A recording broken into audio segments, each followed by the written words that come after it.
बच्चों, आप सभी को नमस्कार। स्पर्श भाग 2 10वीं कक्षा के लिए निर्धारित हिंदी पुस्तक से गद्य पाठ हम आरंभ कर रहे हैं। पहला गद्य पाठ और पाठ संख्या 10 प्रेमचंद द्वारा रचित बड़े भाई साहब। प्रेमचंद के नाम से आप सभी भली भांति परिचित होंगे। प्रेमचंद कहानीकार थे, उपन्यासकार थे। अपनी कहानियों के लिए इन्हें कहानी और उपन्यास सम्राट के नाम से भी जाना जाता है, क्योंकि इनके द्वारा लिखी गई कहानियां अपने समय से पहले और समय के बाद लिखी नहीं जा सकी हैं। इन्होंने जो कुछ भी हिंदी साहित्य को दिया है वह अपने में अद्वितीय है। सन 1936 में चले गए थे हम सब के बीच से, उसके बावजूद आज भी हम उन्हें याद करते हैं। उनकी कहानियों को, उनके उपन्यासों में वो सब बातें हम पाते हैं जो आज घटित हो रही हैं इतने वर्षों बाद भी। इसीलिए कहा जाता है साहित्यकार दूरदर्शी होता है।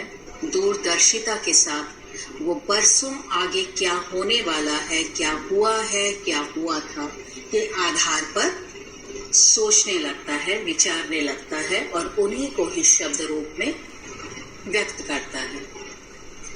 जन्म प्रेमचंद जी का 31 जुलाई 1880 को बनारस के लमही गांव में हुआ था। नाम इनका धनपत राय था, जो माता पिता द्वारा रखा गया था। बाद में नवाब राय नाम से लिखने लगे, लेकिन प्रसिद्धि प्रेमचंद नाम से मिली, जिस उपनाम के साथ इन्होंने अधिकांश साहित्य लिखा वो प्रेमचंद ही था। पहल ये उर्दू भाषा में लिखा करते थे, उसके बाद धीरे धीरे हिंदी को इन्होंने अपनाया। अपने समय में इनके उर्दू भाषा का बहुत चलन था, इसलिए उस भाषा पर भी लिखा है। सोज़े वतन जैसी इनकी पुस्तकें रहीं। जीवन भर अध्यापन किया, इंस्पेक्टर भी रहे शिक्षा विभाग में, वहीं पे मैनेजरी की नौकरी भी की। साथ ही साथ अनेक उस समय की जानी मानी हंस, माधुरी जैसी पत्रिकाओं का संपादन भी किया। संपादक रहे उन पत्रिकाओं के। मुंबई में जाकर इन्होंने फिल्म नगरी में भी भाग्य आजमाना चाहा, लेकिन वहां की नगरी उन्हें रास नहीं आई।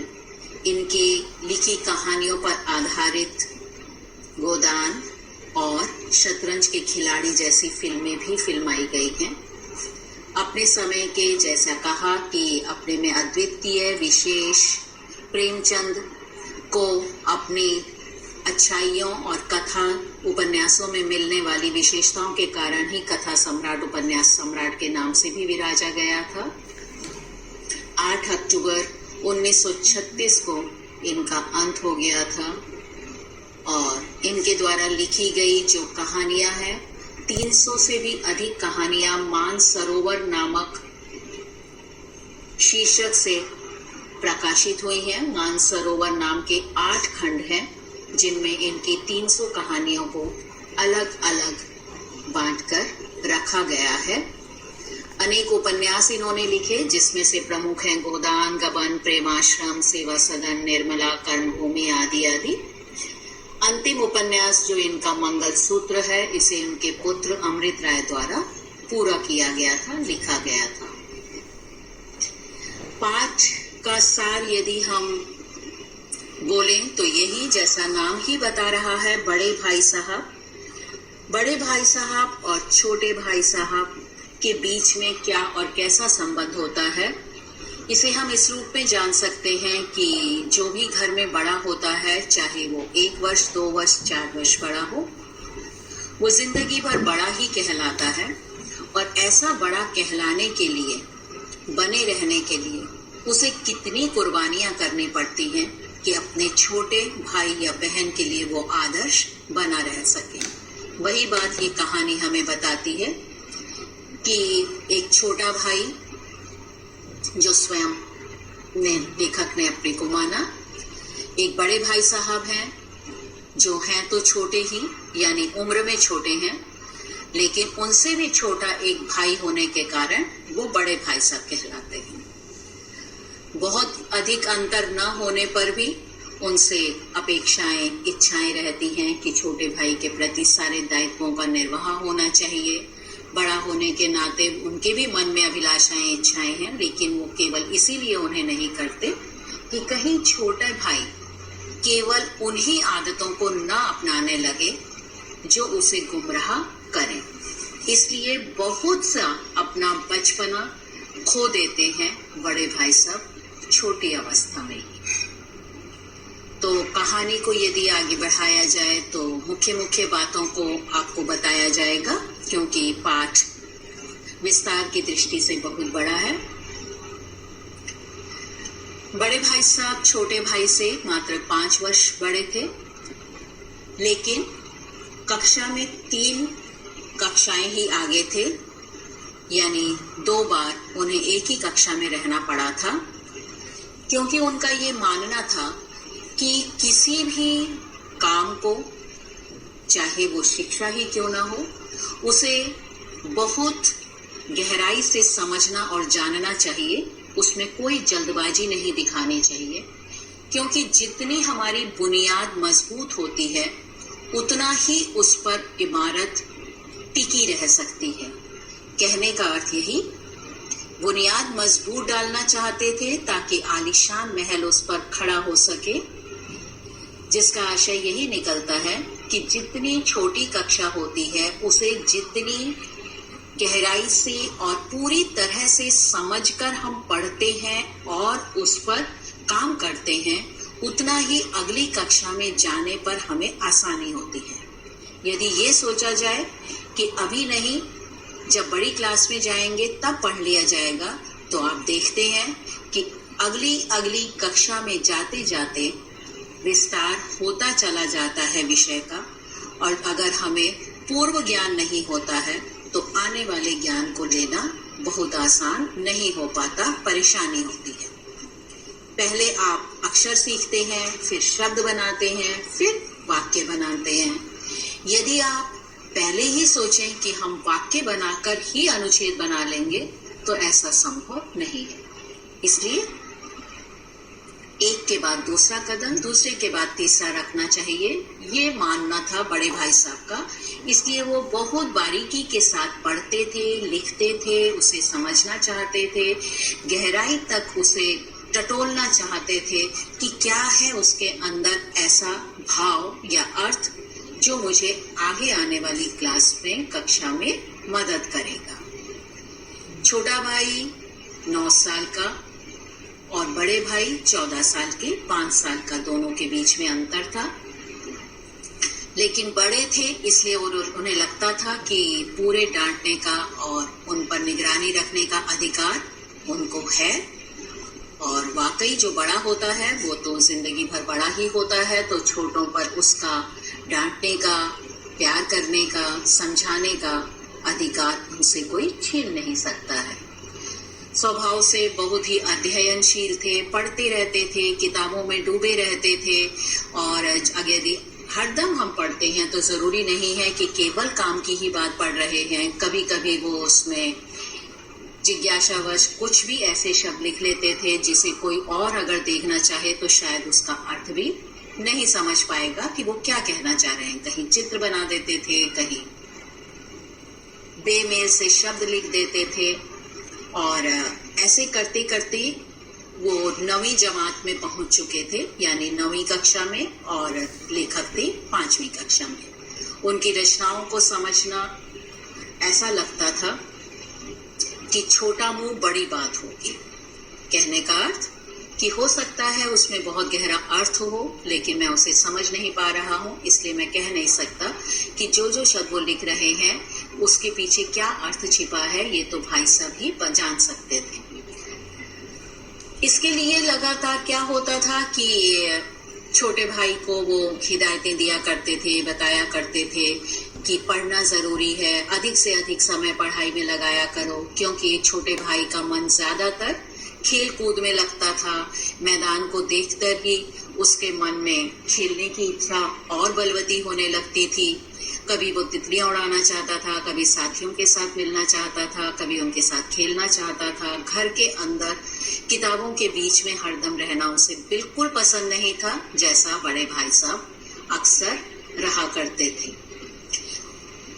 और फिर उन्हें बताया जाता था कि यदि तुम लगातार अधिक से अधिक समय नहीं दोगे पढ़ाई को तो तुम्हें समझ नहीं आएगा। आगे की कक्षाएं जैसे जैसे बढ़ती जाती हैं उनमें विषय जटिल होता रहता है। अच्छा ये है कि और समय दो, समय उतना दो जितनी तुम्हारी कक्षा के अनुसार समय देने की आवश्यकता है।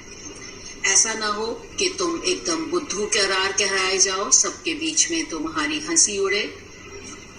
तो छोटा भाई ये सब बातें सुनने के इच्छुक नहीं होता था, उसे अच्छा नहीं लगता था, इसलिए कोशिश करता था कि वहां से भाग जाए या उनसे सामना ना हो सके।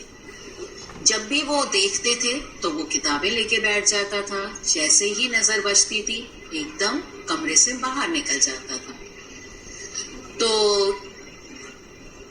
जब भी खेल में और गुल्ली डंडे में समय अधिकतर बीता करता था छोटे भाई का, तो घर पहुंचते ही उन्हें बड़ी बड़ी बातें बड़े भाई साहब से सुनने को मिलती थी। दादा की गाड़ी कमाई के ऊपर क्यों बर्बाद कर रहे हो रुपए, उन्होंने हमें इस उद्देश्य से भेजा है कि पढ़ेंगे लिखेंगे बनेंगे नवाब, बड़ा काम करेंगे, और तुम इसी तरह यदि उम्र गंवाते रहे खेल खेल में ही तो फिर अच्छा है कि वापस चले जाओ और उनके पैसे को बर्बाद ना होने दो। जब भी लताड़ते थे बड़े भाई तो छोटा भाई बहुत मायूस हो जाता था और उसे लगता था गलती तो मैं कर रहा हूं तो सुनना तो चाहिए मुझे। चुपचाप नतमस्तक होकर बातें सुनते भी थे। बड़े बड़े ऐसे ऐसे प्रवचन वो दिया करते थे जिनके सामने छोटे भाई को लज्जा आती थी और लगता था वास्तव में बड़े भाई साहब जो बातें कहते हैं उनमें सार है, जीवन का निचोड़ है। लगातार जब तक वो कहते थे मुझे वो सब बातें बहुत अच्छी लगती थी, लेकिन फिर क्या होता था, कुछ देर बाद मैं टाइम टेबल बनाने बैठ जाता था कि हाँ खेल कूद को कम से कम समय दूंगा ही नहीं, और बाकी सारा समय पढ़ाई के अलग अलग विषयों को दूंगा। तो जितने भी विषय थे, अंग्रेजी था, गणित था, हिसाब मैथ्स था या इतिहास था, जो कुछ भी विषय थे सबको अलग अलग समय निर्धारण उसके लिए किया गया। आधा आधा घंटा, कुछ मिनट, जितना जिसके लिए चाहिए होना चाहिए, ये देखते हुए टाइम टेबल जरूर बनता था, लेकिन उसका पालन नहीं हो पाता था। जैसा आप सब बच्चों के साथ भी होता होगा, हर नई कक्षा में जाकर सोचते हैं कि अब तो जरूर पढ़ेंगे, एक घर का टाइम टेबल बनाएंगे जिस पर अमल करेंगे, और जो भी मेहनत हम नहीं कर पाए इस बार तो जरूर दिखाएंगे। इसी तरह भाई भी करता था, छोटा भाई भी, लेकिन बनाने के बाद उसकी अवहेलना होने लगती थी, यानी उस पर ध्यान विशेष नहीं दिया जाता था। बच्चों को खेलता हुआ देखता वहां पहुंच जाता था, हरा भरा देखकर, बाग बगीचे को देखकर मन ललचाने लगता था। इसके साथ साथ ये हुआ कि जैसे ही परीक्षाएं आई, परीक्षा दी गई और परीक्षा के बाद छोटे भाई का परिणाम अच्छा आया, और अच्छा ऐसा आया कि वो कक्षा में पहली श्रेणी से प्रथम स्थान पर रहा, फर्स्ट नंबर पर रहा, पहले नंबर पर आया, और जबकि बड़े भाई साहब फेल हो गए। जब ऐसा हुआ तो छोटे भाई को लगा कि ये तो लगातार पढ़ते थे फिर भी फेल हो गए, और मैं तो खेलने में ही अधिक समय लगाता था, और भाई साहब मुझे तब भी सुनाया करते थे। तो एक और तो उसे खुशी हो रही थी अपने फर्स्ट आने की, पहले नंबर पाने की, लेकिन दूसरी ओर हमदर्दी भी हो रही थी अपने भ्राताश्री से कि इतनी मेहनत के बाद भी वो क्यों नहीं पास हो पाए। और कहीं ना कहीं मुझे छोटे भाई को अपने ऊपर गुमान और घमंड होने लगता है कि मैं तो बिना अधिक समय भी पास होकर अच्छे नंबर दिखा सकता हूँ लाकर। लेकिन ये सब बातें जब बड़े भाई सब देखने लगे, पहले पहले तो वो शांत रहे, लेकिन फिर उन्होंने बोला कि यदि इसी तरह से तुम अपने पहले नंबर पाने पे अपना दिमाग खराब कर लोगे तो ये जरूर जानो कि घमंड यदि इंसान कर लेता है तो उससे विनाश ही होता है। और इसके लिए उन्होंने रावण का उदाहरण दिया, जो सभी जानते हैं कि जो अपने ज्ञान के कारण महापंडित था, ज्ञानी था, लेकिन इस बात का उसे बहुत घमंड था और उस घमंड ने ही उसके जीवन का अंत कर दिया और अंततः उसको बुरे अर्थों में जाना याद किया जाता है। तो वही उन्होंने उदाहरण दिए कि इतिहास में आपने रावण भी पढ़ा है, कैसे कैसे वो किया करता था काम, जब ऐसे ऐसे उसने कि देवी देवताओं तक को अपने अधीन किया हुआ था, बावजूद उसके अंत उसका कितनी बुरी तरह से हुआ, इससे सभी परिचित हैं। तो केवल इम्तिहान में कभी कभी जब हमारे नंबर ज्यादा आ जाते हैं तो का मतलब ये नहीं है कि हम बहुत सिर चढ़ाकर अपने को सर्वोपरि मानने लगे और ये समझें कि हमसे बढ़कर कौन, मुझे कहने का अधिकार किसी को कैसे। तो ये विचार आना भी गलत है, क्योंकि ऐसा सोचने से ये समझना चाहिए कि अंधे के हाथ बटेर लगना हर बार नहीं होता। अंधे के हाथ बटेर लगना एक और बात बच्चों कि प्रेमचंद जी की कहानियों में, उपन्यासों में हम हर दूसरी तीसरी पंक्ति में देखेंगे कि मुहावरों की भरमार होती थी और मुहावरोंदार भाषा होने के कारण उसका विशेष प्रभाव पड़ता है जब हम ऐसी भाषा का प्रयोग करते हैं। कम शब्दों में बहुत से बहुत कहने की कला हर एक में नहीं होती है, जो इनमें थी, जो इन्हें विशेष बनाती थी। तो अंधे के हाथ बटेर लगने का मतलब होता है कि अचानक किसी को अपने भाग्य से बढ़कर मिल जाना। तो यही उदाहरण देते हुए वो बताते हैं कि अंधा चोट निशाना पड़ सकता है, कभी कभी तो ऐसा हो सकता है, लेकिन हर बार भाग्य तुम्हारा साथ दे ये जरूरी नहीं है। और ये मत सोचना कि मैं अगर फेल हो गया हूं तो मेरा मजाक उड़ाया जाना चाहिए। फेल इसलिए हुआ हूं क्योंकि क्लास अगली जब आती है तो बहुत मेहनत करनी पड़ती है, दांतों पसीना आने लगता है, दिन रात मेहनत करके भी कुछ ना कुछ छूट जाता है। और जैसा इतिहास में बताया जाता है कि अलग अलग नाम ना होकर एक ही नाम जब हो जाते हैं तो उनको याद रखना वर्षों के साथ, सालों के साथ, ईयर के साथ बहुत आसान नहीं होता है।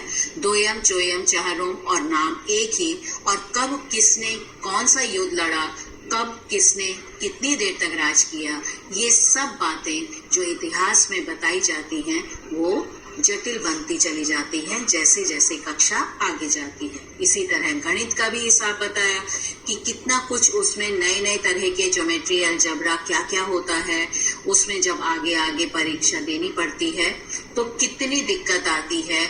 शिक्षक केवल ये देखता है कि उत्तर कैसा और तरीका कैसा, ये नहीं कि बच्चे ने अपनी तरफ से कोशिश कैसे की थी।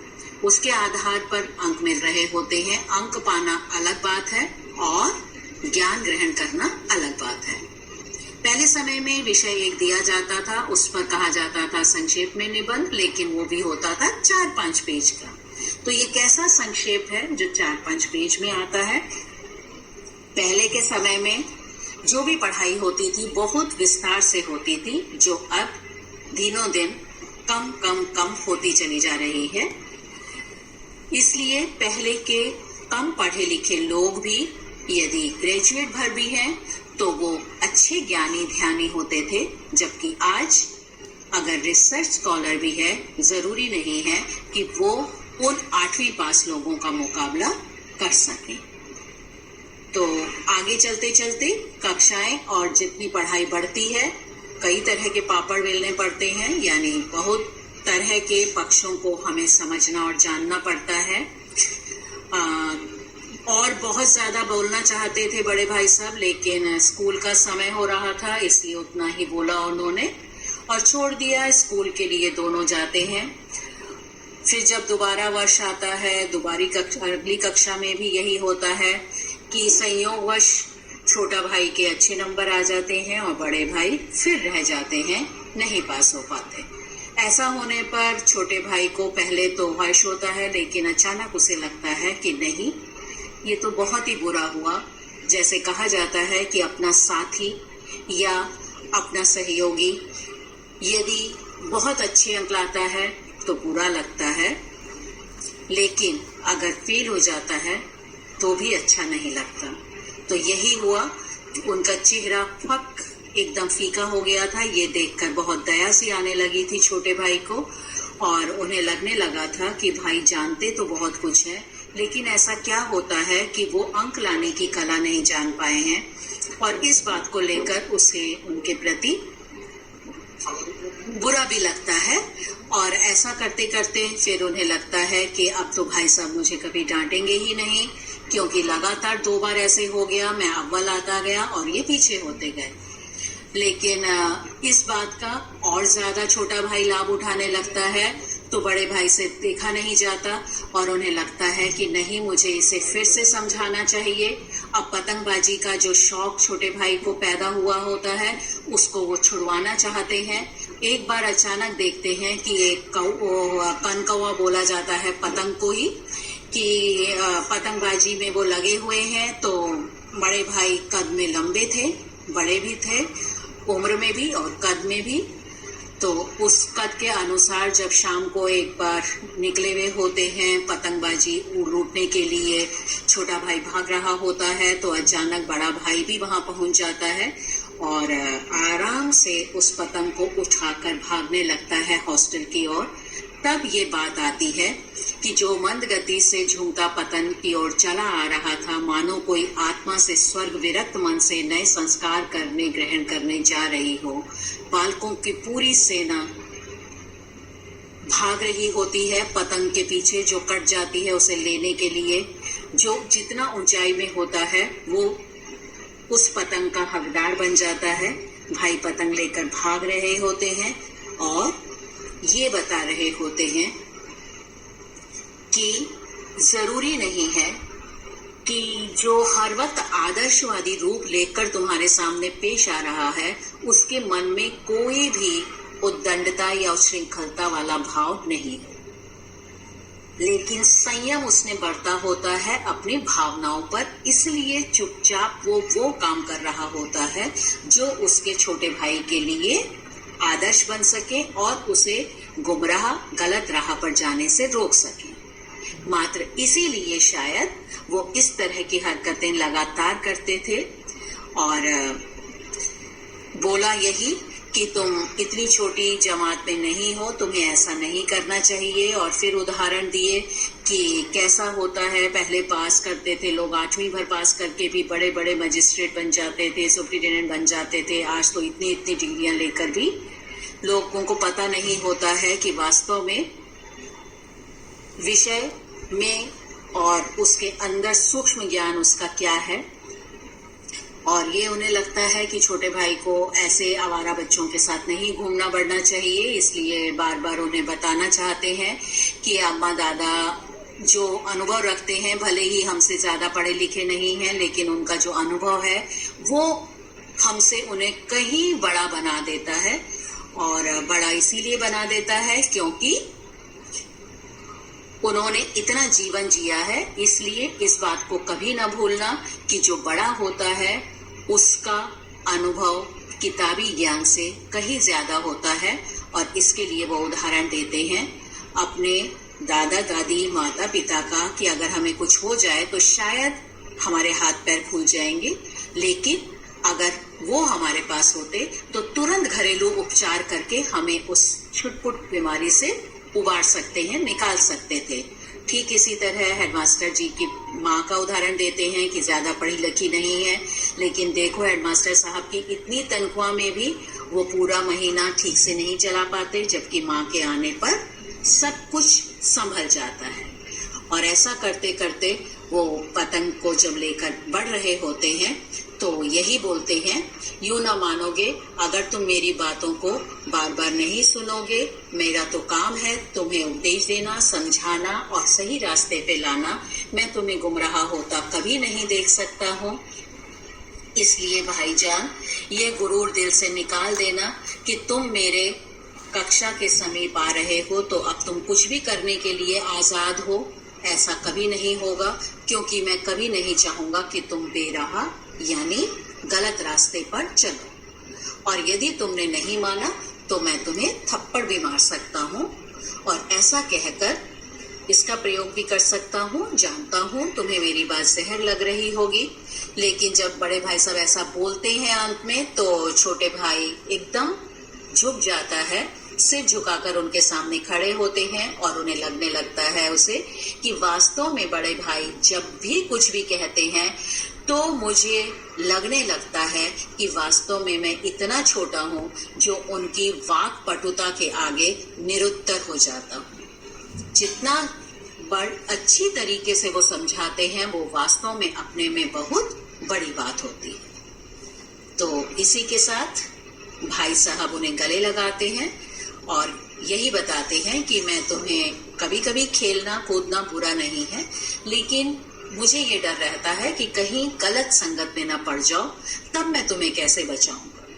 और ये बात जब पता लगती है तो छोटे भाई को आंखों में आंसू भी आते होंगे और लगता होगा कि मैं व्यर्थ ही बड़े भाई के प्रति ऐसा असम्मान व्यक्त कर रहा था, लेकिन वास्तव में वो श्रद्धा और सम्मान के पात्र हैं।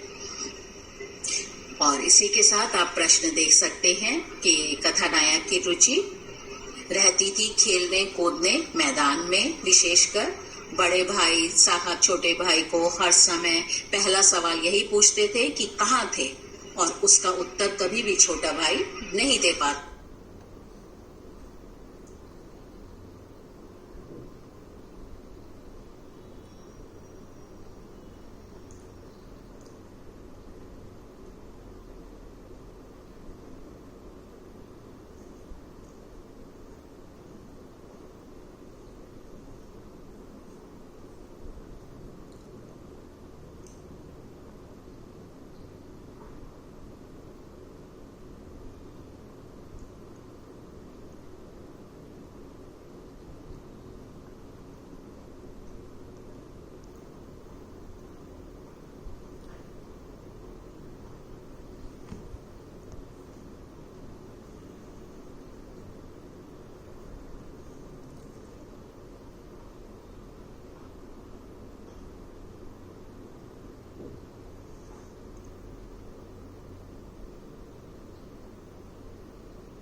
था उसका उत्तर हमेशा मौन ही रहता था। दूसरी बार पास होने पर भी छोटे भाई का व्यवहार में परिवर्तन आया। सारी घटनाएं आपको पता ही हैं। बड़े भाई साहब छोटे भाई से उम्र में कितने बड़े थे? 5 साल बड़े थे। कौन सी कक्षा में? वो 9वीं में और ये 4थी में छोटा भाई। बड़े भाई साहब दिमाग को आराम देने के लिए यही किया करते थे कि जब कभी लगातार पढ़ रहे हैं तो कभी एक आध शब्द लिखा, कभी कुछ कुछ चित्र बना लिए। टाइम टेबल बनाते हुए क्यों क्या क्या सोचा था कि हर एक विषय को देगा समय, लेकिन उसका पालन नहीं कर पाए क्योंकि ध्यान अधिक खेल कूद में रहता था। गुल्ली डंडा खेलने पर भी सामने आता तो प्रतिक्रिया वही होती कि मौन रूप से खड़े हो जाते, किसी प्रश्न का उत्तर नहीं दे पाते थे। बड़े भाई साहब अपने मन की इच्छाओं को इसीलिए दबाया करते थे क्योंकि छोटे भाई को बेरहा नहीं होने देना चाहते थे। छोटे भाई को सलाह हर बार यही देते थे कि जैसे जैसे बड़ी कक्षा आएगी वैसे वैसे पढ़ाई बढ़ेगी, इसलिए अपने को लगातार पढ़ाई से जोड़े रखना चाहिए। इस तरह की हिदायतों के कारण ही लगता है कि छोटा भाई अव्वल आता रहता था, पहला स्थान पाता था, क्योंकि कहीं ना कहीं डर जरूर रहता था बड़े भाई का। बड़े भाई का व्यवहार नरम इसीलिए पड़ा था क्योंकि बच्चे ने अच्छे अंक पा लिए थे। डांट फटकार मिलती रहती है, तभी कहीं ना कहीं हम अच्छा कर पाते हैं। यदि कोई भी हमें बताने, समझाने और रास्ता दिखाने वाला नहीं होता तो परेशानियां हमेशा बढ़ती ही हैं। तो इसी तरह बच्चों, जो कुछ भी हमने पाठ में पढ़ा है उसी संबंधी प्रश्न है। समूची शिक्षा के किन तौर तरीकों पर व्यंग्य किया गया है, रटने वाली शिक्षा जो थी उसको अब हटाया जा रहा है। आपके साथ आप देख रहे हैं कि बहुविकल्पीय प्रश्न अब आएंगे, जिसके आधार पर ये पता लगेगा कि आपने पाठ को कितना अच्छी तरीके से समझा है। तो नित्य नए परिवर्तन यदि शिक्षा में आ रहे हैं तो पुरानी शिक्षा में जो कमियां थी उन्हें दूर करने के लिए ही नए नए परिवर्तन लाए जाते हैं। तो बड़े भाई साहब के अनुसार समझ अनुभव से आती है, केवल पुस्तकों से नहीं आती है। चौथे प्रश्न में आप बता सकते हैं कि बड़े साहब के प्रति श्रद्धा तभी उत्पन्न हुई क्योंकि वे अपनी वाक्पटुता में इतने निपुण थे कि उनके उदाहरण एकदम हमारे दिल दिमाग तक पहुंच जाते थे और लगता था वो जो कुछ भी कह रहे हैं उसी में वही सच है। और इस तरह की कला तभी आ पाती है जब हमारे पास तरह तरह का ज्ञान होता है, जानकारी होती है और समय के अनुसार उस जानकारी को हम पेश कर पाते हैं। बड़े भाई साहब की स्वभावगत विशेषताएं पूछी जाएं तो 1, 2, 3, 4, 5 आप बता सकते हैं अलग अलग कि अध्ययनशील थे, छोटे भाई का ख्याल रखते थे, कर्तव्यनिष्ठ थे, हमेशा बच्चे छोटा भाई राह पर चलता रहे इसके लिए जीवन में अनेक त्याग उन्होंने किए। पढ़ने के साथ साथ वो जीवन के अनुभव को अधिक महत्व देते थे। तो ये सभी बातें आप बता सकते हैं। बड़े भाई साहब की जिंदगी के अनुभव और किताबी ज्ञान में से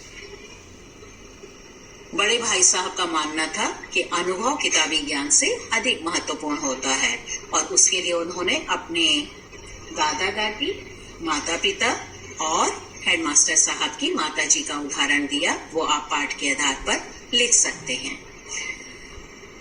तो इसी तरह सभी प्रश्नों के उत्तर आप बखूबी कर पाएंगे। इसी आशा के साथ आप सभी को शुभकामनाएं।